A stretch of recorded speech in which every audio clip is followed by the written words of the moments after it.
नमस्कार। आज का जो वीडियो ट्यूटोरियल है वो टैली के वर्क स्पेस के बारे में है।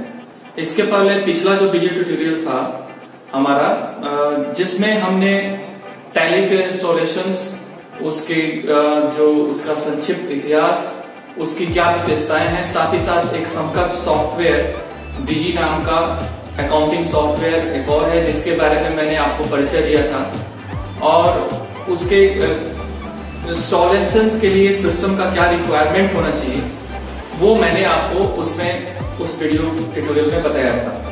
आज का वीडियो में हम लोग पूरी तरह से टैली का जो वर्क स्पेस होता है, मतलब टैली को हम कैसे ऑपरेट करते हैं, टैली को कीबोर्ड से हम कैसे बेहतर तरीके से रन कर सकते हैं, टैली का कीबोर्ड का शॉर्टकट क्या होता है, इन सब विषय के बारे में उसमें चर्चा की गई है और विस्तार पूर्वक बताया गया है। इसमें आप टैली को ऑपरेट से लेकर टैली के जो विभिन्न वर्क स्पेस के जो पार्ट्स होते हैं उनका क्या काम है, उसमें किस तरह का ऑप्शन शो होता है, इन सभी बातों को कवर उस वीडियो के अंदर, आज के वीडियो के अंदर किया गया है।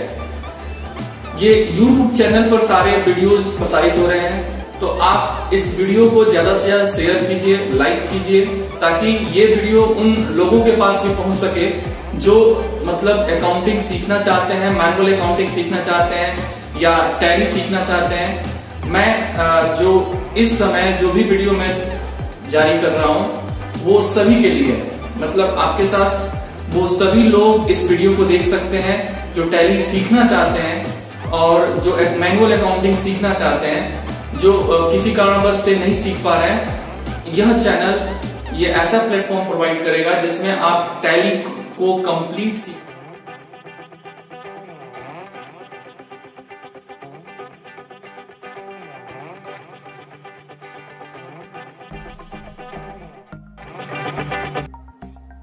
नमस्कार, कैसे हैं आप लोग। आशा है कि आज का जो वीडियो ट्यूटोरियल है, इसके पहले जो भी वीडियो ट्यूटोरियल था आप ज़रूर देखे होंगे। पिछले वीडियो ट्यूटोरियल में हमने कंप्यूटराइज अकाउंटिंग के बारे में चर्चा किया था। उसमें देखा था कि कंप्यूटराइज अकाउंटिंग क्या होता है, और कंप्यूटराइज अकाउंटिंग के अंतर्गत जो सबसे पॉपुलर सॉफ्टवेयर्स हैं टैली और बीजी, इसके बारे में, उसका हिस्ट्री, उसके सॉफ्टवेयर टाइप और उनके इंस्टॉलेशन गाइड्स आपको प्रोवाइड किए गए थे उस वीडियो ट्यूटोरियल में। तो अगर उस वीडियो ट्यूटोरियल को आपने देखा नहीं है तो आप इसको स्किप करके उस वीडियो ट्यूटोरियल को देख सकते हैं, जिसमें टैली से संबंधित सारी चीज़ों को बताया गया कि उस टैली इतना ज़्यादा प्रयोग क्यों होता है, उसमें क्या खासियत है कि टैली इतना ज़्यादा प्रयोग होता है। ये सभी चीज़ें विस्तार पूर्वक उस वीडियो ट्यूटोरियल के अंदर बताई गई है। फिलहाल आज जो हम लोग वीडियो ट्यूटोरियल में पढ़ने वाले हैं वो हम टैली के साथ कैसे काम करते हैं, टैली में हमें काम करना है तो किस तरीके से करेंगे।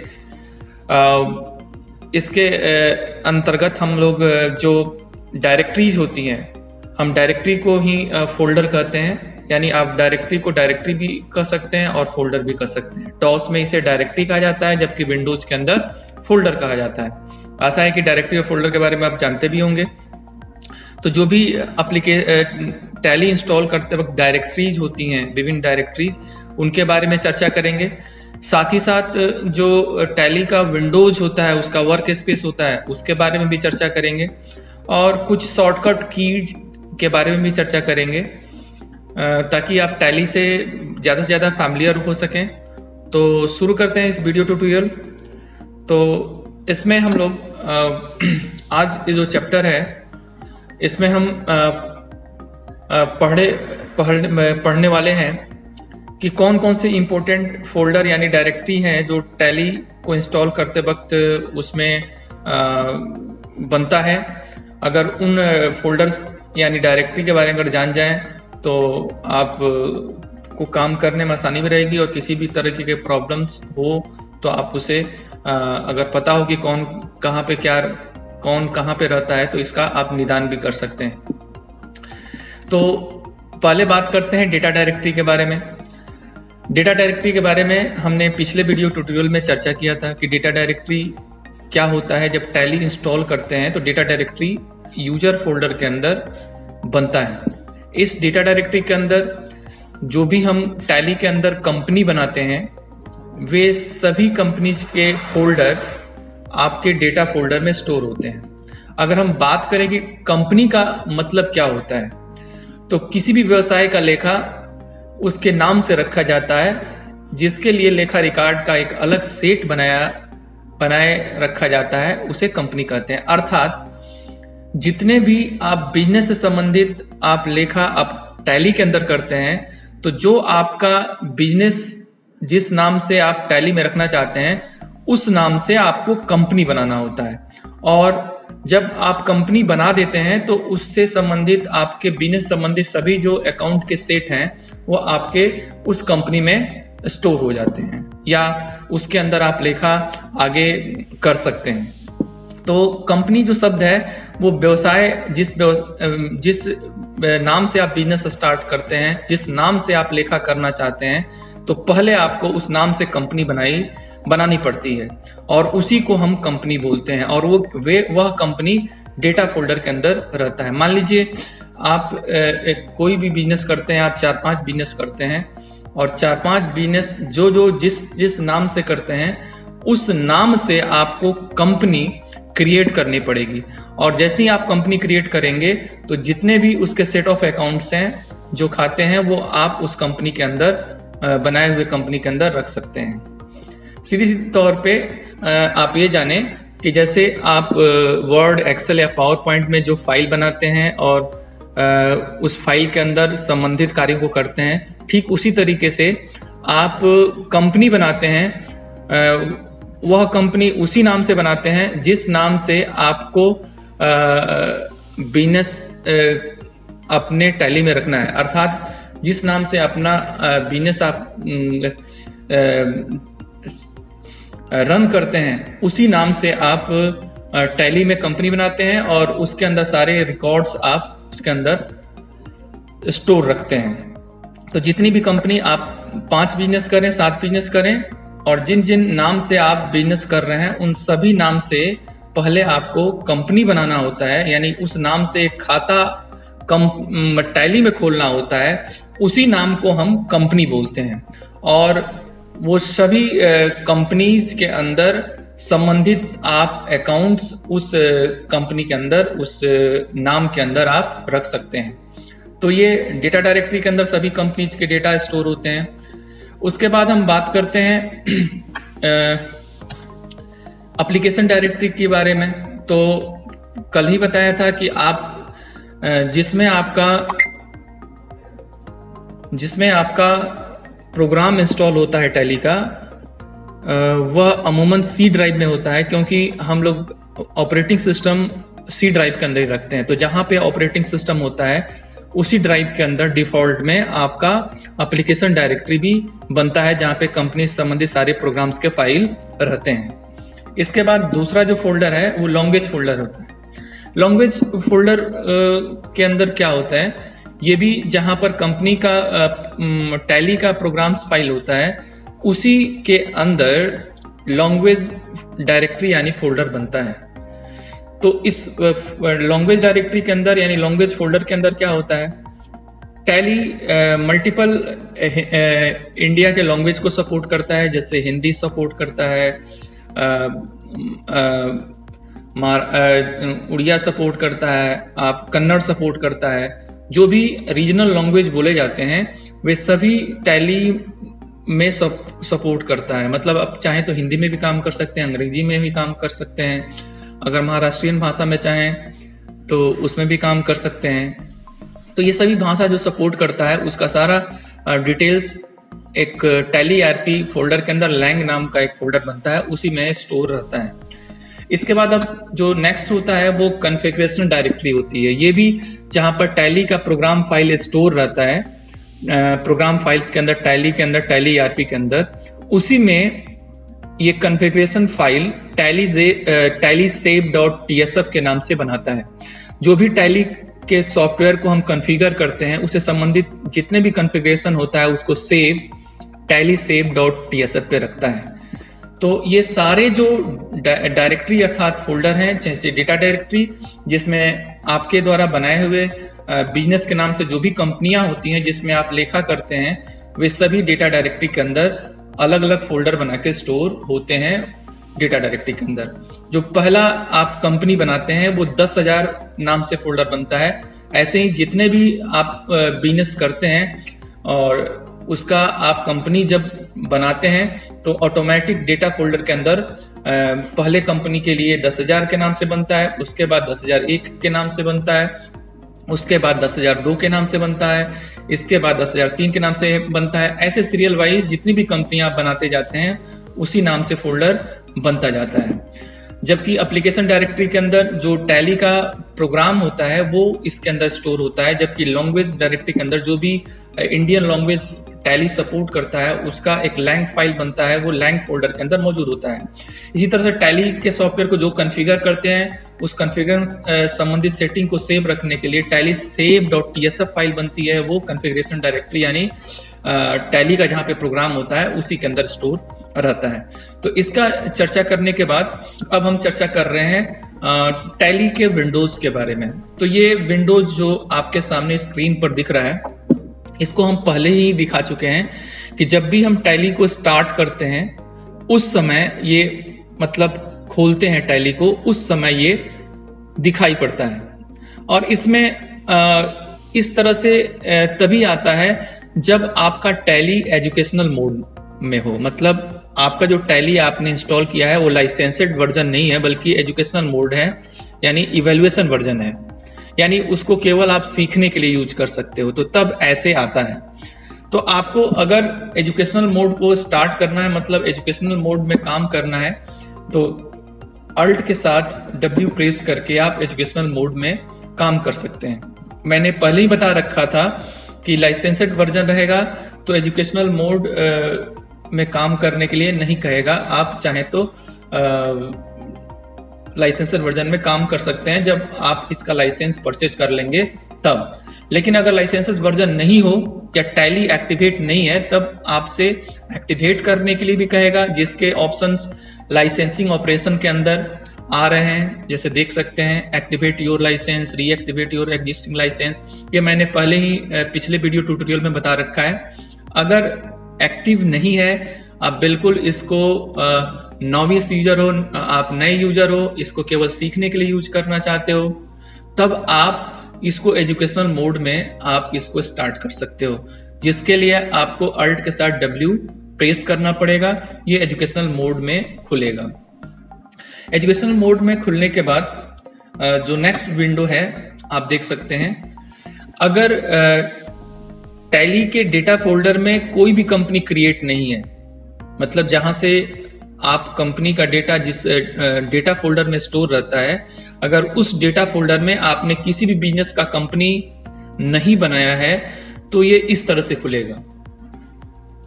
और अगर पहले से उस डेटा फोल्डर के अंदर जहां पे कंपनी का डेटा स्टोर होता है, आपके बिजनेस जिस नाम से बिजनेस करते हैं उसकी कंपनी बनाते हैं, उसका डेटा फोल्डर में स्टोर होता है, अगर पहले से उसमें डेटा मौजूद है तो आपका जो विंडो होगा वो इस तरह से आएगा। यानी जो फर्स्ट कंपनी होगी वह ओपन करने के लिए ऐसे पूछेगा, तो आप ओपन कर सकते हैं यूजर और पासवर्ड डाल के।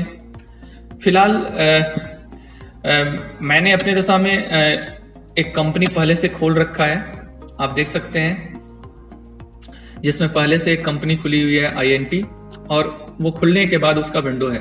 तो आप भी जब आपके डेटा फोल्डर के अंदर कोई कंपनी स्टोर है तो जैसे ही आप अल्ट के साथ W प्रेस करोगे, यानी एजुकेशनल मोड में आप उसे स्टार्ट करोगे, यानी अल्ट के साथ W प्रेस करके, तो उसके बाद ये जो कंपनी खोलना चाहते हो उसको यहाँ से F1 दबा के सेलेक्ट करो और उसके बाद यूजर नेम पासवर्ड दो यहाँ पे, और यूजर नेम पासवर्ड देते ही आपको ये कंपनी ये खुल जाएगी। तो खुलने के बाद ये पूरा कंपनी का वर्क स्पेस है वो विंडोज है। तो विंडोज के बारे में भी हम लोग थोड़ा सा जान लें कि विंडोज में कौन कौन सा भाग होता है, किस भाग को क्या कहते हैं और उस भाग में क्या कौन कौन से बटन होते हैं। तो ये सब जान लेने के बाद टैली पर काम करने में और सहूलियत रहेगी। तो इसके लिए हम लोग टैली के वर्क स्पेस को देखते हैं। तो टैली का जो वर्क स्पेस है जो सबसे ऊपर है, जिसमें टैली ERP 9 लिखा हुआ है और मिनिमाइज मैक्सिमाइज क्लोज बटन बना हुआ है, इसे हम टाइटल बार बोलते हैं। आप टाइटल बार को पहले से ही जानते हो कि किसी भी प्रोग्राम को जब खोलते हैं तो उसका खुद का अपना टाइटल बार होता है, जिसमें उस प्रोग्राम का नाम और मिनिमाइज मैक्सिमाइज और क्लोज बटन शो करता है। और जस्ट इसके नीचे जिसमें print, export, mail, Tallysoft, language, keyboard, control center, support center, help, ये जो बटन बने हुए हैं प्रिंट से लेकर हेल्प तक, इसे हम हॉरिजॉन्टल बटन बार बोलते हैं। और अगर बात करें हम लोग करंट पीरियड जो लिखा हुआ है, करंट डेट लिखा हुआ है, ये टैली का फाइनेंशियल ईयर और करंट डेट को शो करता है। मतलब आपके टैली का कौन सा फाइनेंशियल ईयर है यानी करंट पीरियड क्या है वो यहाँ पे शो करेगा। उसके बाद मतलब टैली का करंट डेट क्या है, मतलब जिस डेट पे आप कंपनी के अंदर एंट्री कर रहे हैं वह डेट करंट डेट के अंदर शो करता है। इस डेट को ऑटोमेटिक चेंज नहीं होता है करंट डेट, बल्कि आप इसको चेंज कर सकते हैं F2 से। ठीक है, F2 दबाएंगे तो एक बार F2 दबाएंगे तो ये जैसे 1 अप्रैल 2019 शो कर रहा है, तो जैसे F2 दबाएंगे तो 2 अप्रैल 2019 शो करेगा। ऐसे ही जितनी बार आप F2 प्रेस करेंगे एक एक दिन इंक्रीमेंट होता जाएगा। आप चाहें तो जिस पर्टिकुलर डेट को एंट्री करना चाहते हैं तो जो उसका विंडो आ रहा है उसमें डेट लिखकर और इंटर करके आप डेट को चेंज कर सकते हैं। मतलब टैली का जो करंट डेट होता है वो ऑटोमेटिक चेंज नहीं होता है, बल्कि F2 दबा के आप उसे चेंज कर सकते हैं। उसके नीचे आप देख सकते हैं list of open company and active company. ये लिस्ट ऑफ सिलेक्टेड कंपनी के अंदर नेम ऑफ कंपनी के अंदर जो भी हम कंपनी टैली के अंदर खोले रहते हैं, यानी जो कंपनी हमने बनाए रखा है और जिसको हमने टैली के अंदर खोला है उसका नाम यहाँ पर शो करता है। जैसे पहले से कंपनी खुली हुई है नेम INT, वो यहाँ पर शो कर रहा है। और साथ ही साथ उसमें कोई अगर वाउचर में एंट्री हुई है तो वाउचर के एंट्री का जो प्रीवियस डेट है, फिलहाल इस कंपनी में कोई वाउचर में एंट्री नहीं हुई है, अगर पहले से एंट्री हुई है तो यहाँ पे शो करेगा डेट। ऐसे ही मान लीजिए आपने टैली के अंदर एक से अधिक कंपनियां भी खोल सकते हैं। तो अगर आपने मल्टीपल कंपनियां खोली हैं अपने टैली के अंदर तो ये नेम ऑफ कंपनी के अंदर 1 by 1 नीचे की तरफ शो करेगा। और जो एक्टिव कंपनी होगी, मतलब एक साथ अगर 4 कंपनियां खोलते हैं तो नेम ऑफ कंपनी में शो करेगा। और जिस पर करेंटली आप काम कर रहे होंगे वो बोल्ड ब्लैक कलर में शो करेगा। और बाकी जो कंपनियां होंगी जो खुली तो हुई हैं लेकिन एक्टिव नहीं है, उनको वह मतलब डल ब्लैक कलर में शो करेगा। तो इस तरह से जो करंट पीरियड है, करंट डेट है, नेम ऑफ कंपनी है, पूरा ये विंडो जो होता है करंट एसेट्स होता है, जिसको आप दोनों विंडो एक ही में रहता है, लेकिन आप इसको अलग अलग बताने के लिए मैंने जैसे बोला कि करंट पीरियड में जो फाइनेंशियल ईयर होता है वो शो करता है, और जो जिस डेट को एंट्री आप कर रहे हैं, जो टैली का जो डेट है वो करंट डेट में शो करता है। इसी तरह से जो नेम ऑफ कंपनी रहता है उसके अंदर जो भी आपकी कंपनियां ओपन रहती हैं वो शो करता है। अब नीचे देखते हैं इन्फो एरिया। इसमें आपको देख रहे हैं एक प्रोडक्ट है, एक वर्जन एंड अपडेट है, लाइसेंस सर्विस है, ये पूरा इन्फो एरिया है, मतलब प्रोडक्ट से लेकर कॉन्फ़िगरेशन तक। तो प्रोडक्ट में क्या शो करता है कि जो प्रोडक्ट इंफॉर्मेशन होता है, मतलब कौन सा टैली का जो सॉफ्टवेयर होता है उसका प्रोडक्ट शो करता है। जबकि वर्जन के अंदर आप टैली ERP 9 का कौन सा वर्जन चला रहे हैं वो शो करता है। और लाइसेंस एंड सर्विस के अंदर ये लाइसेंसेड वर्जन है कि एजुकेशनल मोड है वो शो करता है। फिलहाल ये जो सॉफ्टवेयर है वो एजुकेशनल मोड है, जिसमें लिमिटेड फीचर काम करेंगे। एजुकेशनल मोड में क्या होता है कि मोस्टली फीचर काम करते हैं एजुकेशनल मोड में, केवल आप डेट इसमें चेंज नहीं कर सकते। मतलब जो डेट चेंज होगा वो 1/2/31 चेंज होगा। हाँ, मतलब हर मंथ का 1/2/31 डेट को चेंज कर सकते हैं आप। 3, 4, 5 तारीख अगर करना चाहें तो इसमें नहीं होगा। कॉन्फ़िगरेशन के अंदर जो भी हमारा गेटवे होता है टैली का ODBC सर्वर से, जो टैली को रिमोट से एक्सेस करने के लिए, वो कॉन्फ़िगरेशन के अंदर होता है। और अगर कॉन्फ़िगरेशन के बाद वाला जो आप बॉक्स देख रहे हैं वो कैलकुलेटर का होता है। मतलब अगर आप कैलकुलेटर को यूज करना चाहें तो कंट्रोल के साथ N दबा के कैलकुलेटर को यूज कर सकते हैं। और अगर कैलकुलेटर को यूज नहीं करना चाहें, बाकी वर्क स्पेस को यूज करना चाहें तो कंट्रोल के साथ M। यहां से ध्यान से देखिए, कंट्रोल M का मतलब पूरा जो गेटवे ऑफ टैली है, जो आपको पीले कलर में जो बैकग्राउंड दिखा रहा है, उसको working area, actual working area बोलते हैं। तो इसको अगर एक्टिव करना है तो कंट्रोल के साथ M दबाना पड़ेगा, और अगर कैलकुलेटर को यूज करना है तो कंट्रोल के साथ N दबाएंगे आप।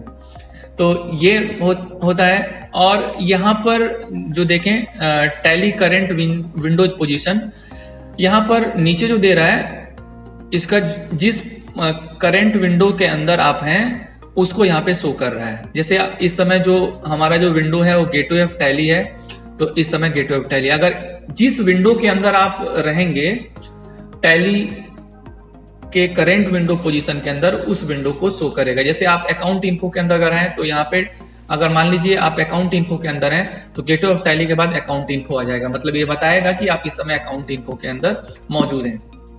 इसके बाद यहाँ पर जो बटन है वो वर्टिकल बटन बार है, जहाँ पे अलग अलग बटन हैं जिसके बारे में अभी हम चर्चा करेंगे इसके बारे में।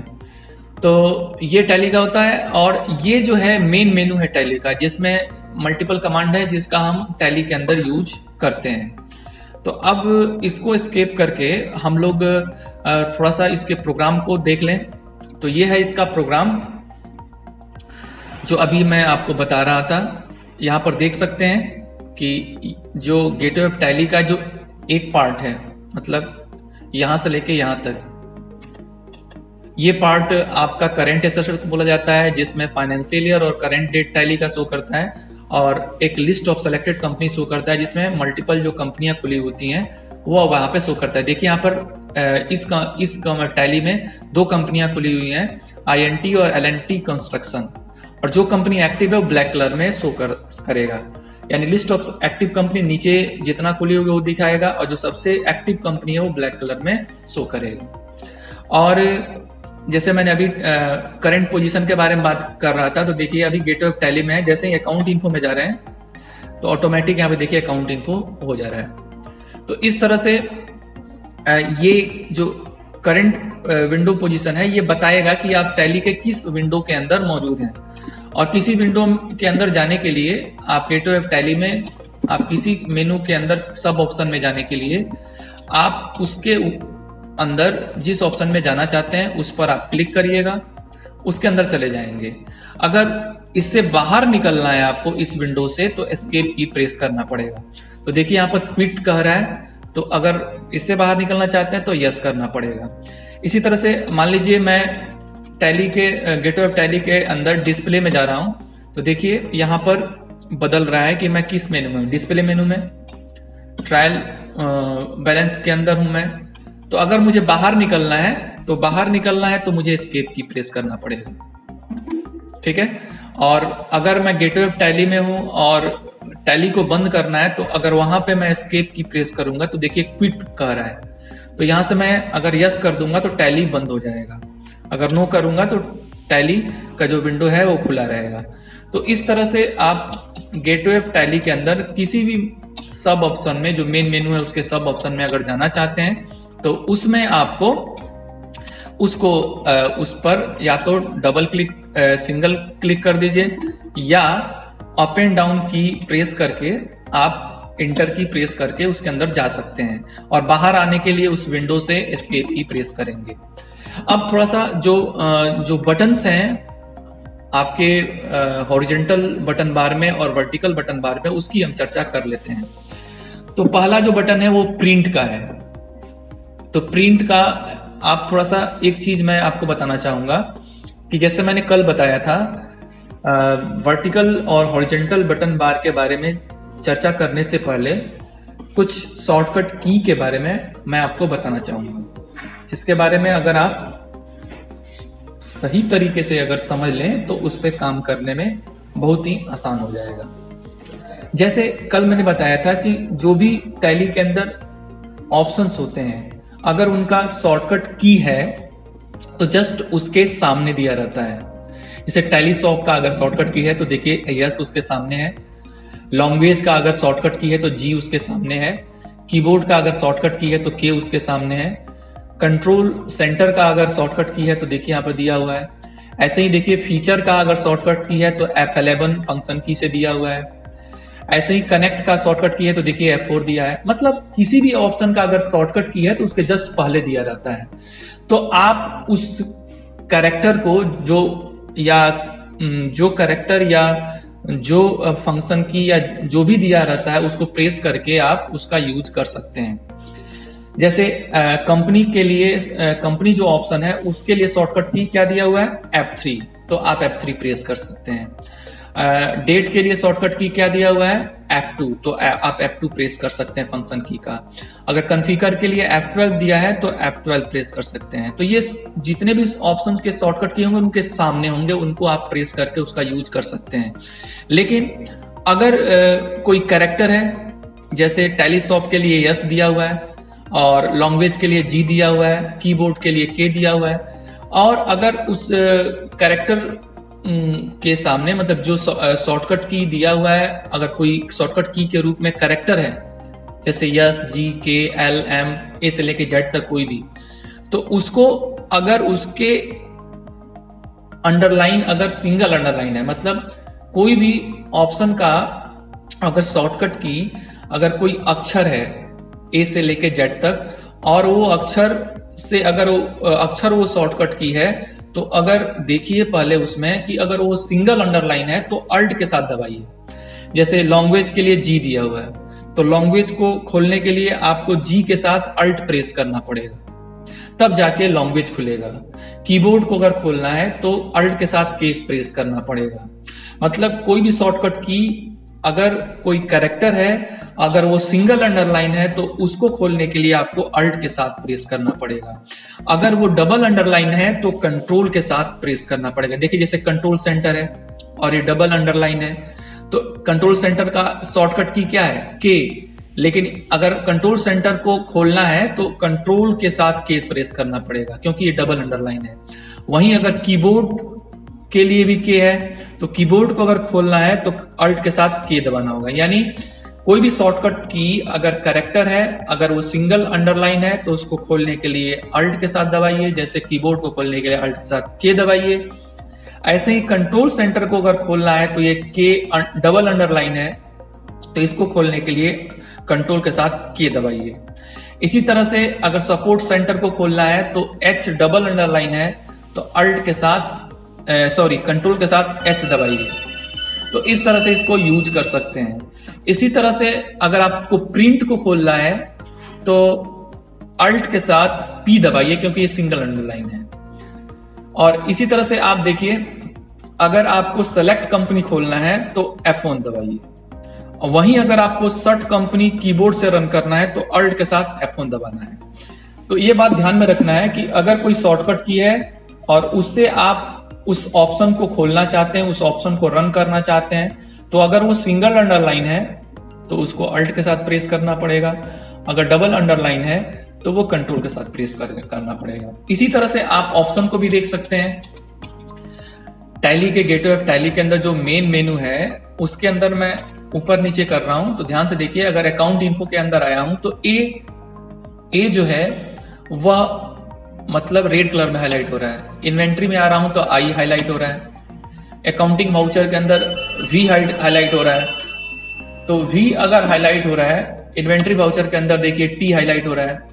तो अगर आप ओपन करना चाहते हैं तो अप एंड डाउन की प्रेस करके किसी पर जिसको ओपन करना चाहते हैं उस पर ले जाकर इंटर प्रेस कर दीजिए, तब भी ओपन हो जाएगा। या माउस से डबल क्लिक कर देंगे, तब सिंगल क्लिक कर देंगे, तब भी ओपन हो जाएगा। लेकिन अगर कीबोर्ड से खोलना चाहते हैं तो जो रेड कलर में की दिख रहा है, मतलब अकाउंटिंग वाउचर में देखिए V रेड कलर में दिख रहा है, तो उसको दबाकर भी आप ओपन कर सकते हैं। इसी तरह से अगर इन्वेंट्री इन्फो को खोलना है तो आप ध्यान से देखें I रेड कलर में शो कर रहा है, तो उस I दबाकर भी आप ओपन कर सकते हैं। तो रेड कलर में कब शो करता है? जब हम उसको सेलेक्ट करते हैं, तब जिस जिस कैरेक्टर से वो खुलना होता है वह कैरेक्टर रेड कलर में शो हो जाता है।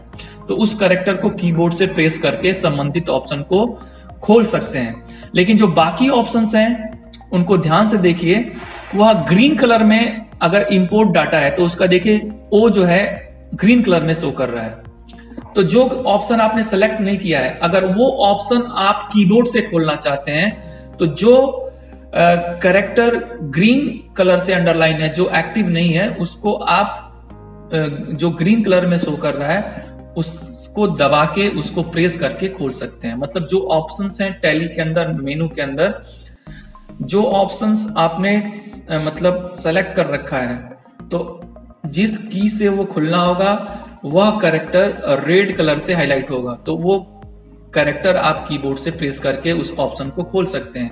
लेकिन जो ऑप्शन सेलेक्ट नहीं होगा टैली के मेनू में, अगर उसको ओपन करना है तो ओपन करते वक्त जिस ऑप्शन को ओपन करना है तो उसमें देखिए कि कौन सा कैरेक्टर ग्रीन कलर में हाईलाइट है। तो जो ग्रीन कलर में हाईलाइट है उस कैरेक्टर को आप कीबोर्ड से प्रेस कर देंगे तो वो ऑप्शन, वह मेनू का जो ऑप्शन है गेटवे ऑफ टैली का, वो ओपन हो जाएगा। तो इस तरह से कीबोर्ड शॉर्टकट प्रयोग करके आप टैली में बहुत बेहतर तरीके से काम कर सकते हैं और ज्यादा से ज्यादा आप टैली के अंदर शॉर्टकट की से ही काम करें, तब आप बेहतर काम कर पाएंगे। अब हम चर्चा कर लेते हैं टैली के जो वर्टिकल बटन बार में जो बटन्स हैं उनके बारे में, और जो हॉरिजॉन्टल में वर्टिकल में है उनके और वर्टिकल में है उनके। फटाफट इसकी चर्चा कर लेते हैं। अगर प्रिंट जो हॉरिजॉन्टल बटन बार में जो पहला बटन है प्रिंट, उससे हम टैली में अगर कोई लेजर जैसे कोई भी चीज हम खोले हुए हैं और अगर इसको प्रिंट करना चाहें तो या तो हम प्रिंट पर क्लिक कर दें, या जो इसका कीबोर्ड शॉर्टकट है अल्ट के साथ P दबाकर हम प्रिंट कर सकते हैं। ऐसे ही एक्सपोर्ट जो है, तो टैली के डेटा को हम XML में, PDF में, एक्सेल में एक्सपोर्ट कर सकते हैं। तो अगर हमको टैली के डेटा को, जो हम लेजर या जो भी चीजें हम खोले हुए हैं उसको XML में या PDF में हमको एक्सपोर्ट करना है, तो या तो हम एक्सपोर्ट पर क्लिक कर दें या अल्ट के साथ E प्रेस कर दें। तो यहाँ पर हमें लैंग्वेज, यहाँ पर हम लोग यहाँ पर ये कर लेंगे, ये मल्टीपल लैंग्वेज में आप एक्सपोर्ट कर सकते हैं, इनमें से कोई भी लैंग्वेज आप सेलेक्ट कर सकते हैं। कहाँ पर ये एक्सपोर्ट होगी वो लोकेशन दे रहा है, एक्सपोर्ट होने वाले फाइल का नाम क्या होगा, ये सारा चीज आप सेट करने के बाद जैसे ही आप इंटर करेंगे तो जो भी इंटर करने के बाद लास्ट में आपसे कंफर्मेशन कराएगा यस या नो में। मतलब कोई भी चीज आप जब टैली में करते हैं तो जब उसको जैसे बाकी प्रोग्राम में जब ओके करते हैं तो वो प्रोग्राम का जो ये होता है वो रन करता है, वैसे ही कोई भी चीज आप बनाएंगे तो लास्ट में आपसे कंफर्मेशन करेगा टैली, और कंफर्मेशन करने के बाद ही वो रन करेगा। तो इसमें भी एक्सपोर्ट करना है तो आपको यस दबाना है या तो इंटर प्रेस करना है, तो ये एक्सपोर्ट होगा। ये हर चीज में होता है, चाहे आप लेजर बनाएं, चाहे कोई भी चीज काम कर रहे हैं, तो कंफर्मेशन करने के लिए लास्ट में आपको यस करना पड़ेगा। अगर नहीं यस करना चाहते हैं, एस्केप कर दें तब भी नो हो जाएगा, या एन प्रेस कर देंगे तब भी एन हो जाएगा। ये हर चीज में होता है। अपलोड, अगर अब नेक्स्ट देखें, अपलोड है तो अपलोड के लिए तो इस पर क्लिक कर दें या अल्ट के साथ ओ प्रेस कर दें। तो ये टैली के जो डेटा है उसको आप साइट पर अपलोड कर सकते हैं।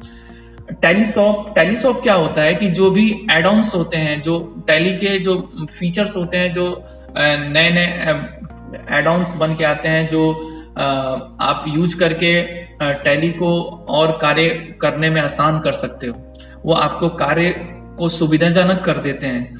तो ऐसे और एड ऑन्स को अगर आपको अपने टैली के अंदर इंस्टॉल करना है, रखना है, तो आप पहले इंटरनेट से जोड़ो और या तो टैली शॉप पर क्लिक कर दो, या यहाँ पर यस देखो डबल अंडरलाइन है तो कंट्रोल के साथ यस दबा के आप टैली शॉप को ओपन करके एड ऑन्स को लेकर अपने टैली सॉफ्टवेयर के अंदर इंस्टॉल कर सकते हो। लैंग्वेज क्या है? लैंग्वेज वह यहाँ पर दो तरह के लैंग्वेज हैं, एक तो लैंग्वेज है, एक कीबोर्ड है। तो ये लैंग्वेज जो है यह आपका मल्टीलिंगुअल लैंग्वेज को टैली सपोर्ट करता है। अगर आप मान लो कि इस समय जो टैली में जिस लैंग्वेज में यह डिस्प्ले कर रहा है वो अंग्रेजी में डिस्प्ले कर रहा है, जैसे देखो सारा ऑप्शन किस में लिखा हुआ आ रहा है, अंग्रेजी में लिखा हुआ आ रहा है। तो अगर हिंदी में अगर इस सारे ऑप्शंस को डिस्प्ले करना है तो वो चेंज करने के लिए या तो लैंग्वेज पर क्लिक करो या अल्ट के साथ जी प्रेस करके आप इस लैंग्वेज को चेंज कर सकते हो। ऐसे ही कीबोर्ड का लैंग्वेज बाय डिफॉल्ट अभी जो हम लोग काम कर रहे हैं वो अंग्रेजी में काम कर रहे हैं। कीबोर्ड से जो इनपुट लैंग्वेज यानी जो हम कीबोर्ड से टैली के अंदर जो लैंग्वेज में हम लिख रहे हैं, टाइप कर रहे हैं, वो अंग्रेजी में लिख रहे हैं। अगर हिंदी में या उड़िया में या मलयालम में हमको अगर टैली के अंदर इनपुट करना है कीबोर्ड से, तो आप कीबोर्ड का लैंग्वेज भी चेंज कर सकते हैं। ऐसे ही कंट्रोल सेंटर है, मतलब अगर टैली का .NET यूजर है तो आप टैली के कंट्रोल सेंटर में लॉगिन करके आप कंट्रोल का भी यूज कर सकते हो। सपोर्ट सेंटर है, आप डायरेक्ट सपोर्ट भी ले सकते हो अपने .NET यूजर से। तो इस तरीके से हेल्प का भी है कि आप डायरेक्ट आप टैली से भी हेल्प ले सकते हो। तो ये बटन्स आपके वर्टिकल बटन बार हॉरिजॉन्टल बटन बार में होते हैं। अब बात करते हैं वर्टिकल बटन बार की। तो वर्टिकल बटन बार में पहला जो ऑप्शंस होता है वो F1 होता है, सेलेक्ट कंपनी। मतलब F1 सेलेक्ट कंपनी क्या काम करता है? मतलब अगर आप कोई कंपनी, जैसे मैं मान लीजिए मुझे कोई कंपनी अगर खोलना है, मतलब मैंने मल्टीपल कंपनी अपने टैली के अंदर बना रखा है और मुझे कोई कंपनी खोलना है तो F1 दबाएंगे। जैसे आपको वर्ड में, एक्सेल में या पावर पॉइंट में कोई फाइल ओपन करना होता है तो क्या करते हो? फाइल में जाके ओपन पर क्लिक करके फाइल को सेलेक्ट करते हो। वैसे ही टैली में जो भी कंपनियां बनी है उसको खोलना है तो F1 प्रेस करोगे। देखो जैसे मैंने F1 प्रेस किया तो टैली के डेटा फोल्डर के अंदर जो भी कंपनियां स्टोर है वह उसका नाम आ गया। जैसे इसमें 3 कंपनी स्टोर है, INT, LNT construction, national traders. और देखो मैंने बताया था कि जो भी कंपनी आप बनाते हो, पहली कंपनी बनाते हो 10,000 नाम से फोल्डर बना के स्टोर होता है। ऐसे ही दूसरी कंपनी देखो 10,001 के नाम से स्टोर हुई है, LNT कंपनी 10,002 के नाम से। मतलब जितनी कंपनियां बनाते जाओगे उसका डिफॉल्ट फोल्डर फर्स्ट कंपनी के लिए 10,000, ऐसे ही जितनी कंपनियां बनाते जाओगे वैसे ही नंबरिंग करके वो फोल्डर बना के उसके अंदर स्टोर करता जाएगा। तो F1 से आप कंपनी, जो भी कंपनी ओपन करना चाहते हो उसे ओपन कर सकते हो। और ये जो सर्ट कंपनी है, इससे जो खुली हुई कंपनी है उसको बंद कर सकते हो। जैसे INT इस समय एक्टिव कंपनी है, मैं इसे बंद करना चाहता हूं तो या तो मैं सर्ट कंपनी पे क्लिक कर दूं या अल्ट के साथ F1 प्रेस करते ही ये कंपनी जो क्लोज करना है, वह कौन सा क्लोज करना है वह आप यहां से सेलेक्ट करो। जैसे मुझे एक्टिव कंपनी जो INT है उसको क्लोज करना है तो INT सेलेक्ट ही है, मैं इंटर कर दूंगा। या LNT अगर बंद करना है तो LNT को सपोर्ट कर सेलेक्ट करके मैं इंटर कर दूंगा। तो अगर LNT कंस्ट्रक्शन को बंद करना है, मैंने सेलेक्ट किया और इंटर की प्रेस किया। जैसे इंटर क्यों प्रेस करेंगे? ताकि ये जो कमांड है वो एक्सिक्यूट करे। तो जैसे ही प्रेस किया तो देखिए नेम ऑफ कंपनी में से क्या हुआ, LNT कंस्ट्रक्शन हट गया है, एक ही कंपनी अब बच गई है। तो सर्ट कंपनी से कंपनी को हम जो भी कंपनी हम बंद करना चाहते हैं उसको बंद कर सकते हैं। डेट की अगर हम बात करें तो डेट से क्या होता है, जैसे मैंने अभी बताया कि टैली में जो डेट करंट डेट में शो करता है तो जो भी एंट्री आज हम करेंगे वो 1 अप्रैल 2019 को ही होगा। अगर हम चाहते हैं कि हम दूसरे डेट में एंट्री करें तो हम या तो डेट पर क्लिक कर दें या F2 प्रेस करके हम डेट को चेंज कर सकते हैं या वह डेट यहाँ पर रख सकते हैं जिस डेट को हम एंट्री करना चाहते हैं। जैसे मान लीजिए मैं एंट्री 16/4/20 को करना चाहता हूं, तो मैं यहाँ पे 16/4/20 लिखकर एंट्री इंटर करूंगा, तो अब जो एंट्रियां होंगी वो 16/4/20 को होगी।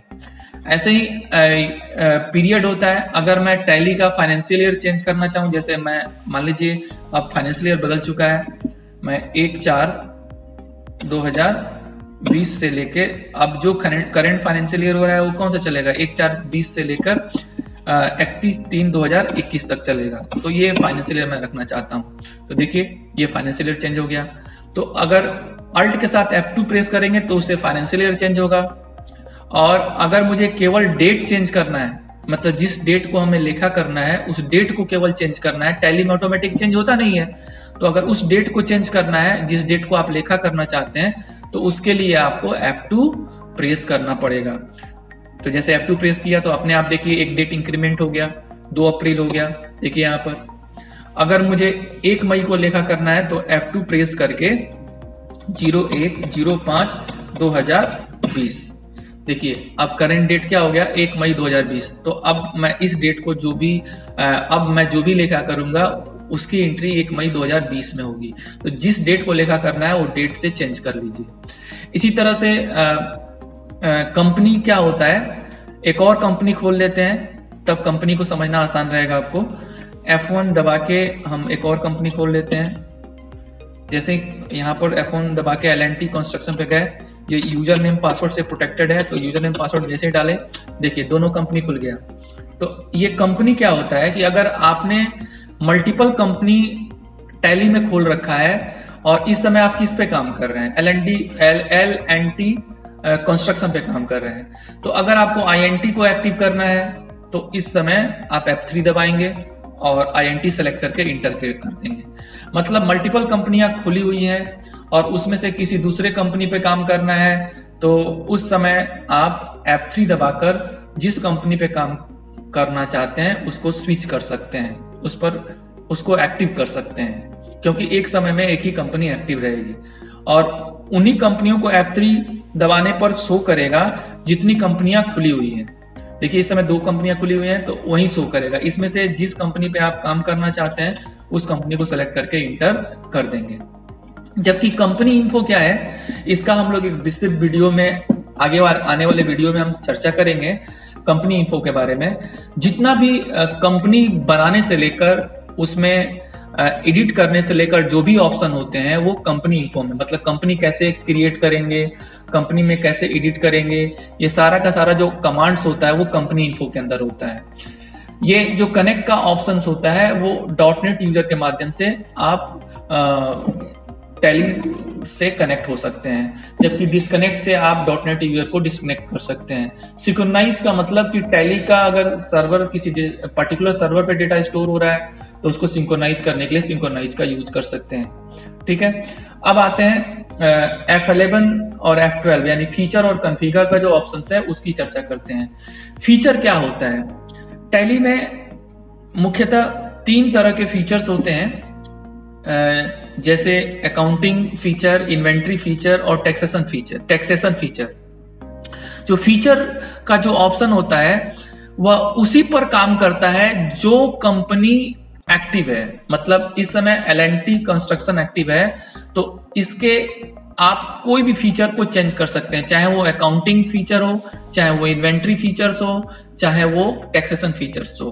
तो इनसे संबंधित अगर फीचर्स में कोई चेंजिंग करनी है तो आप F11 दबा के वो फीचर्स में चेंजिंग ला सकते हो। जैसे मैं F11 दबा रहा हूं तो देखिए जो मेन जो 3 फीचर है वो ऊपर दिखा रहा है, यानी accounting feature, inventory feature, statutory and taxation feature. तो अकाउंटिंग फीचर में क्या होता है, अकाउंटिंग फीचर्स में आप जो भी अकाउंट से रिलेटेड फीचर होते हैं उनको एनेबल डिसेबल यहां से कर सकते हैं। जबकि इन्वेंट्री फीचर्स में जो भी वस्तु से रिलेटेड, मतलब जिसका आप व्यापार करते हैं उससे रिलेटेड जो भी फीचर्स रहते हैं उनको अगर एनेबल डिसेबल करना है वो यहां से कर सकते हैं। इसी तरह से स्टैट्यूटरी एंड टैक्सेशन फीचर के अंदर क्या होता है कि जो भी टैक्सेशन से रिलेटेड, GST से रिलेटेड, वैट से रिलेटेड, एक्साइज से रिलेटेड, TDS से रिलेटेड TCS से रिलेटेड, सर्विस टैक्स से रिलेटेड जो भी ऑप्शंस होते हैं वह एनेबल डिसेबल आप L&T कंस्ट्रक्शन के लिए कर सकते हैं। मतलब फीचर आप चाहे वो अकाउंटिंग से संबंधित हो, चाहे इन्वेंट्री से संबंधित हो, चाहे वो टैक्सेशन से संबंधित हो, वह फीचर अगर एनेबल डिसेबल करेंगे तो उसी कंपनी पे काम करेगा जो एक्टिव होगा। लेकिन अगर वही हम कॉन्फ़िगर की बात करें तो कॉन्फ़िगर ये पूरे टैली सॉफ्टवेयर पे लागू होता है। ये पूरे टैली सॉफ्टवेयर पे लागू होता है, मतलब ये किसी पर्टिकुलर कंपनी पे नहीं होगा बल्कि पूरे टैली सॉफ्टवेयर पे लागू होगा। ये जो भी कॉन्फ़िगर हम करेंगे वो चाहे वो हम न्यूमेरिक का करें, चाहे अकाउंटिंग इन्वेंट्री इन्फो करें, चाहे पेरोल से संबंधित करें, वो इस टैली सॉफ्टवेयर में जितनी भी कंपनियां हैं उन सब पे लागू होंगी। यानी कॉन्फ़िगरेशन में जो भी चेंजिंग करते हैं वो सारा का सारा जो ऑप्शंस का जो प्रभाव होता है वह पूरे सॉफ्टवेयर पे लागू होता है। तो इस तरह से आपको मैंने ये आज टैली के जो वर्क स्पेस होता है, टैली का जो विभिन्न तरह की डेटा डायरेक्टरी होती है, एप्लीकेशन डायरेक्टरी होती है, कॉन्फ़िगरेशन डायरेक्टरी होती है, इसके बारे में बताया। टैली को कैसे हम ओपन करते हैं, टैली के वर्क स्पेस पे जो टाइटल बार या प्रोडक्ट इन्फो या मेन मेन्यू या वर्टिकल बटन बार या हॉरिजॉन्टल बटन बार में कौन कौन से ऑप्शन होते हैं, टैली के शॉर्टकट की को कैसे एक्सेस करते हैं, टैली का शॉर्टकट की ऑप्शन के कहाँ पे दिया रहता है, कैसे हम मेन मेनू के अंदर हम काम करते हैं, कैसे बाहर निकलते हैं, कैसे डेटा को सेव करते हैं, इन सभी बातों के बारे में चर्चा किया। अगर इस वीडियो को आप ध्यान से देख लेंगे तो टैली पे काम करना आपके लिए आसान ही होगा, आसान ही नहीं होगा बल्कि आप इसमें बहुत बेहतर तरीके से इसको सीख पाएंगे। तो thank you for watching this video. इस चैनल को सब्सक्राइब जरूर करें ताकि आपको कंप्यूटर एजुकेशन से संबंधित, टैली से संबंधित जो भी नए वीडियो हों उसकी जानकारी आपको मिले। और हमारे फेसबुक पेज और ट्विटर पेज को भी आप लाइक कर सकते हैं, जिससे इंस्टीट्यूट से संबंधित इन्फॉर्मेशन या कोई भी जो महत्वपूर्ण इन्फॉर्मेशन है इस पेज के माध्यम से शेयर किया जाएगा। हमारे वेबसाइट को भी विजिट कर सकते हैं। हमारे इंस्टीट्यूट जो कौन कौन से कोर्स को रन करता है इसकी भी जानकारी आपको इस वेबसाइट के माध्यम से मिल सकती है। अगर कोई भी क्वेरी हो तो आप हमें मेल भी कर सकते हैं।